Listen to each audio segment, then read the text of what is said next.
অবশেষে আমরা আমাদের খামারে ডিম ফোটানোর মেশিন অর্থাৎ ইনকিউবেটর আজকে নিয়ে আসলাম। আমরা আমাদের খামারে যখন থেকে কোয়েল পাখি পালন শুরু করছি তখন থেকে আমরা চিন্তা করেছিলাম যে একটা ইনকিউবেটর মেশিন আমরা আনবো, তবে সময়ের অভাবে এবং এটা খুঁজে পেতে আমাদের একটু কষ্ট হয়, যে কারণে হচ্ছে আমাদের এটা আনতে একটু সময় লাগে। এই ইনকিউবেটর মেশিনটি দিনাজপুর থেকে এক ভাই আমাদেরকে পাঠিয়েছেন। এই মেশিনটা আমাদের আনতে কত টাকা খরচ হয়েছে এবং একসাথে এই মেশিনে কতগুলা ডিম থেকে বাচ্চা ফোটানো যাবে সেটাও আমি আপনাদেরকে বলার চেষ্টা করবো ইনশাআল্লাহ। সেই সাথে আমরা কোন কোন ডিম থেকে বাচ্চা ফোটাবো সেটাও আপনাদেরকে বলবো ইনশাআল্লাহ। তো আমাদের এখানে সুন্দরবন কুরিয়ার সার্ভিসে ভারী যন্ত্রপাতি তেমন একটা আসে না, যে জন্য আমার ঠিকানা দিতে হয়েছে ট্যাকেরহাট এবং ভাঙা, এই দুইটা জায়গায় হচ্ছে আমাদের বাড়ি থেকে সমান দূরত্বের প্রায়। তো যখন যেখানে রাস্তাঘাট ভালো থাকে আমরা সেখানেই অর্ডার দিই। তো এটা আমরা ট্যাকেরহাটের ঠিকানায় অর্ডার দিয়েছিলাম, এখানেই আসছে, এখানে আমরা টাকা দিয়ে তারপর এটাকে আমরা আজকে নিয়ে যাচ্ছি আমাদের খামারে। তো এই ইনকিউবেটর মেশিনটা দিয়ে মূলত আমরা কি কি করবো সেটা আপনাদেরকে আমি বলার চেষ্টা করতেছি। তার আগে আমি বলে নিচ্ছি এই ইনকিউবেটর মেশিনটা আমরা কত টাকা দিয়ে কিনেছি। মূলত এই ইনকিউবেটর মেশিনটিতে একসাথে প্রায় 1200 কোয়েল পাখির ডিম দেওয়া যাবে, তবে হ্যাচিং এর ক্ষেত্রে বিষয়টা একটু আলাদা, একটু কম সেখানে দিতে হবে। এটা আস্তে আস্তে পরবর্তী ভিডিওগুলোতে আমি আপনাদেরকে বলার চেষ্টা করবো, যেহেতু এটা আমি নতুন নিয়ে আসছি, এটা সম্পর্কে আমার নিজেরই তেমন একটা ধারণা নেই। এটা চালাবো, তারপর কয়েকদিন দেখবো, দেখার পরে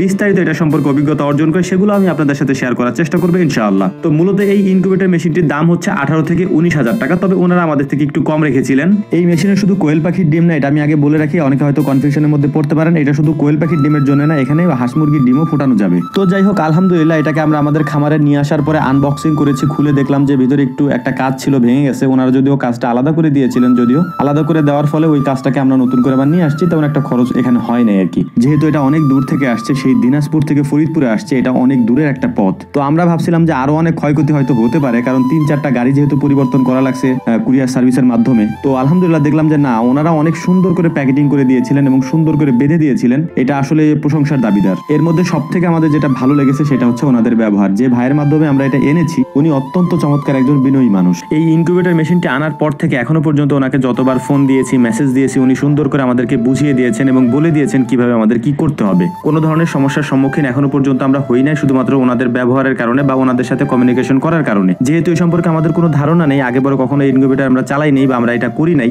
আপনারা যেটা দেখছেন সেটা হচ্ছে আরেক ভাইয়ের মেশিন, যেখানে আমরা ডিম দিয়ে আসছিলাম, ওইটার মাধ্যমে আমরা চালাইছি। তো আমাদের নিজেদের কোনো মেশিন ছিল না বা আমরা আগে পরে কখনো এটা করি নাই, তো এই বিষয়ে আমাদের কোনো অভিজ্ঞতা নেই। তবে ওই ভাইয়ের মাধ্যমে আমরা অনেক কিছু জানতে পেরেছি, উনি আমাদেরকে অনেক কিছু শিখিয়েও দিয়েছেন। তো যাই হোক, আলহামদুলিল্লাহ আমরা মূলত এখন এখানে ডিম দিয়ে দিচ্ছিলাম। আমরা কতগুলি ডিম দিচ্ছি সেগুলো আমি আপনাদেরকে বলে দিচ্ছি। টোটাল আমরা হচ্ছে 600 ডিমের মতো প্রাথমিক পর্যায়ে দিচ্ছি, এটা দেখার জন্য যেটা থেকে বাচ্চা কিরকম ফুটে। যেহেতু আগে পরে দেই নাই, তাই একের সাথে অনেকগুলা ডিম আমরা দিচ্ছি না, আমরা 600 ডিমের মতো প্রাথমিক পর্যায়ে দিচ্ছি। এর পরবর্তীতে আস্তে আস্তে ডিমের পরিমাণ আমরা বাড়ানোর চেষ্টা করবো ইনশাআল্লাহ। যেহেতু আমরা এখন যেখানে এই মেশিনটা রেখেছি, এই জায়গাটা মূলত মেশিন রাখার জায়গা না, যেহেতু ফ্লোরটা হচ্ছে এখানে কাঠের, এখানে যদি উঠি তাহলে এটা দোলে আর কি। তো সেক্ষেত্রে ডিমগুলা পড়ে যাওয়ার চান্স আছে। তো আমাদের একটা ঘর তৈরি হচ্ছে ইনশাআল্লাহ, ওই ঘরটা হচ্ছে ফ্লোর করে আমরা করছি, সেগুলো আমি আপনাদেরকে দেখাবো ইনশাআল্লাহ। আপাতত 15-20 দিনের মতো আমাদেরকে এটা এখানে রাখতে হবে, অর্থাৎ এখানে প্রথম পর্যায়ের ডিমগুলো আমাদেরকে এখানে রেখেই ফুটাইতে হবে। এর পরবর্তীতে এটাকে আমরা ওখানে নিয়ে যাব। তো আলহামদুলিল্লাহ সব কাজ মোটামুটি আমাদের এখন শেষ। এটাকে আনা থেকে শুরু করে নিয়ে ডিম বসানো পর্যন্ত সমস্ত কাজগুলি আমরা কমপ্লিট করেছি আলহামদুলিল্লাহ।